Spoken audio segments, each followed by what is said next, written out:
अस्सलामुअलैकुम वरहमतुल्लाहि वबरकातुहू। 10th class के तलबा व तालिबात के लिए सिलसिलावार जो मॉडल पेपर है उसका आज 12वां क्वेश्चन है। सवाल नंबर 12, दर्जेदार सवालात के मुख्तसर जवाबात लिखिए। सवाल यह है कि अगर वहां पर सिर्फ इसको 4 मार्क्स हैं, लेकिन सवाल यह आप ये देखकर हैरान मत हो जाइए कि वहां पर तो सिर्फ 2 क्वेश्चन आते हैं और वो भी मुख्तसर जवाब लिखिए, लेकिन यहाँ पर क्यों 14 क्वेश्चन है। भाई घबराइए मत, मैं चाहता हूं कि आपको मैं ये अच्छी तरीके से अंडरस्टैंड करूं और आपको ये क्वेश्चन यहाँ पर ही जबानी याद होनी चाहिए। फिर इनमें से वहां पर कोई भी आए आपको याद करने की भी जरूरत नहीं पड़ेगी। चलो हम 12 आज का शुरू करेंगे। यहाँ पर वहां पर सिर्फ ये आपको याद रखना, वहां पर सिर्फ 2 क्वेश्चन आते हैं, वो भी नज़म पोर्शन के, और इसमें से 2 क्वेश्चन के 2-2 मार्क्स, यानी 4 मार्क्स उसको है। और मैंने सोचा कि इतने जो 14 क्वेश्चन हैं वो 2 क्वेश्चन जो हैं वो इन्हीं में से आएंगे, और मुझे पूरी उम्मीद भी है। लेकिन आपको मेरे साथ बने रहना है और देखना है कि मैं आपकी ये प्रॉब्लम और ये क्वेश्चन मैं आपको किस तरीके से सॉल्व करके दूंगा। तो चलो शुरू करते हैं। पहला क्वेश्चन मैंने यहां पर लिखा है कि शहर आशूब से क्या मुराद है। शहर आशूब यह है कसीदे का क्वेश्चन। कसीदा मिर्जा मोहम्मद रफी सौदा ने जो शहर आशूब से मुराद है शहर की तबाह बर्बादी। हो गया ना मुख्तसर जवाब। दूसरा है नात में क्वेश्चन। नात किसे कहते हैं? नात ऐसी नज़म को कहते हैं जिसमें प्यारे नबी सल्लल्लाहु अलैहि वसल्लम की तारीफें बयान की गई हो। इसके बाद है मुसद्दस किससे कहते हैं। मुसद्दस भी इसी का क्वेश्चन है। मुसद्दस ऐसी नज़म को कहते हैं जिसका हर बंद 6 मिसरों पर मुश्तमिल होता है। जिसमें नज़म का बंद 6 मिसरों पर मुश्तमिल होता है उसको हम मुसद्दस कहते हैं। यानी मुसद्दस ऐसी नज़म को कहते हैं जिसका हर बंद 6 मिसरों पर मुश्तमिल होता है। हज़रत मोहम्मद सल्लल्लाहु अलैहि वसल्लम क्या पैगाम लेकर आए? प्यारे नबी सल्लल्लाहु अलैहि वसल्लम अमन व आशती का पैगाम लेकर आए। बिल्कुल आसान।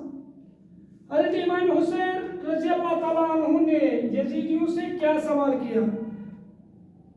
आपने पढ़ा होगा हज़रत इमाम हुसैन रज़ी अल्लाह ताला अन्हु ने यजीदियों से कोई सवाल नहीं किया, लेकिन इतना कहा कि ये मेरा बेटा अली असगर आपसे कुछ अर्ज करने आए हैं कि आप इसको पानी पिला दो। इसमें आपकी नामवरी भी है और सवाब भी है।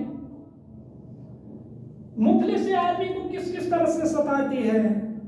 मुफलिसी इंसान को मुख्तलिफ तरीके से सताती रहती है। वो उसको भूखा और पियासा रखती है और फकीरों जैसी जिंदगी गुजारने पर मजबूर कर देती है।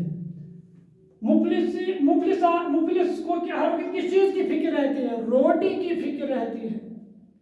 रामचंद्र जी को देखकर उसकी मां क्यों रोने लगी? क्योंकि जब उसने देखा कि उसका बेटा उससे 14 साल तक के लिए जुदा होने जा रहा है, इसीलिए उसकी मां घबरा गई।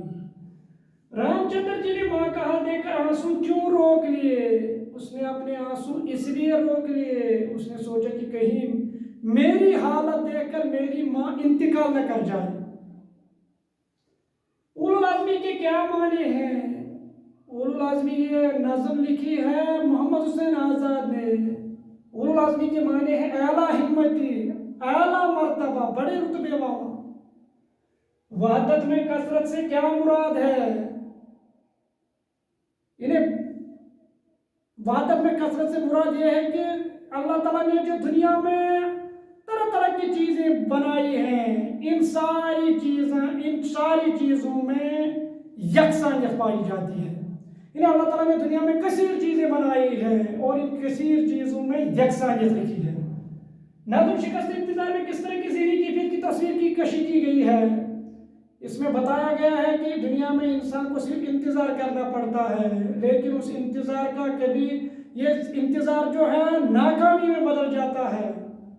दुनिया में कौन लोग नरमी और तवाज़ा इख्तियार करते हैं? अल्लाह ताला जिनको आला मर्तबा अता करते हैं वही लोग नरमी और तवाज़ा इख्तियार करते हैं। हमें अपने मातहतों के साथ कैसा बर्ताव करना चाहिए? हमें अपने मातहतों के साथ अच्छा बर्ताव करना चाहिए उनकी जायज़ मांगों को पूरा करना चाहिए और उनके साथ खुले दिल से पेश आना चाहिए। है ना, बिल्कुल आसान। इनमें से अब कोई भी क्वेश्चन आए तो बहुत इजी हो गया। लेकिन एक चीज हमेशा आपको याद रखनी है कि मैंने आपको इससे पहले भी बताया कि जिस शायर ने जो नज़म लिखी है, क्योंकि वहां पर एक क्वेश्चन मिसाल ये भी आ सकता है, मुफलिसी नाज़म किसने लिखी है, ये आपको याद होना चाहिए। नज़ीर अकबर आबादी। उल नज़्मी नाज़म किसने लिखी है, मोहम्मद हुसैन आज़ाद ने। जुगनू नाज़म किसने लिखी है, अल्लामा इकबाल ने। नौकरों पर सख्तगिरी करने का अंजाम, ये किस शायर ने लिखी है, ये किस शायर का कत्ता है, मौलाना हाली का, मौलाना तफसीर हाली का। या इसी तरीके से वहां पर आ सकता है, रामचंद्र जी मां से रुखसत लेते हुए, ये नाज़म किसने लिखी है, चकबस्त ने लिखी है। अच्छा, शिकस्त इंतजार नाज़म किसने लिखी है, मोहम्मद यासीन बेग ने लिखी है। अच्छा, शहर आशूक किसने लिखा है, तो ये लिखा मिर्जा मोहम्मद रफी सोदा ने। या निसाबी किताब में जो नात है किस शायर ने लिखी है, रसा जावेदानी ने लिखी है। या इसी तरह कोई शायर, अली असगर के लिए पानी मांगना, ये मरसियत किस शायर ने लिखा है, मिर्जा सलामत अली दबी। तो अगर आपको इस तरीके से इन क्वेश्चन में से कोई ये इनमें से जरूर ये दो क्वेश्चन आए, तो इस तरीके से मुझे उम्मीद है कि आपने अच्छी तरीके से अंडरस्टैंड किया होगा। तो आपको ये 4 मार्क बिल्कुल आसान। तो इस तरीके से आपका काम तो मैंने काफी हद तक सालों किया है, लेकिन इसके लिए तो बनता है कि आप मेरे चैनल को सब्सक्राइब कीजिए। तो मिलते हैं नेक्स्ट वीडियो में, तब तक के लिए खुदा हाफिज़।